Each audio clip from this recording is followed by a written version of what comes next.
నమస్తే, నేను మీ వాసా లక్ష్మణ. కల్వకుంట్ల కవిత గారు ఏం మాట్లాడిందో ఒక్కసారి వినండి మిత్రులారా, తర్వాత మనం మాట్లాడుకుందాం. తెలంగాణ జాతిపిత అయినటువంటి కేసీఆర్ గారి మీద మీరు కవిత గారు ఏమంటున్నారు? తెలంగాణ జాతిపిత కేసీఆర్ అంటున్నారు. కవితమ్మ నోరుంది కదా అని ఇష్టం ఉన్నట్టు మాట్లాడకూడదు, చరిత్ర తెలుసుకొని మాట్లాడాలి. అవునా కాదా? ఇలాంటి మాటల వల్లే కదా తెలంగాణ ప్రజలు మిమ్మల్ని ఇంట్లో కూర్చొని పెట్టిండ్రు. ఇప్పుడు కూడా మార్పు రాకపోతే ఎట్లా? కల్వకుంట్ల కవితమ్మ, కేసీఆర్ మీకు పితనే, మాకు జాతి పిత కానే కాదు ఎప్పటికీ. ఇది గుర్తుపెట్టుకో.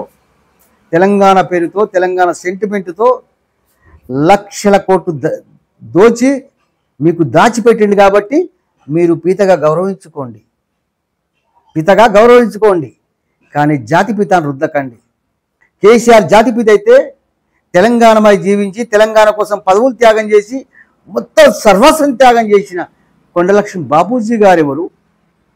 తెలంగాణ కోసం ఆ జన్మ బ్రహ్మచారిగా ఉండిపోయిన జయశంకర్ సార్ ఎవరు? చెప్పు కవితమ్మ, బంజాయి కవిత, మీ మాటలు బంజాయి. ఇప్పటికే రాజకీయంగా పతనావస్థలోకి వెళ్ళిపోతున్నావు. ఆ మాత్రం నీలో ఆ మార్పు రాకపోతే ఇంకా ఇలాంటి మాటలు మాట్లాడితే తెలంగాణ ప్రజలు, ఇది తెలంగాణ కవితమ్మ, ఎన్ని రోజులు తెలంగాణ పేరుతో రాజకీయం చేస్తారు మీరు?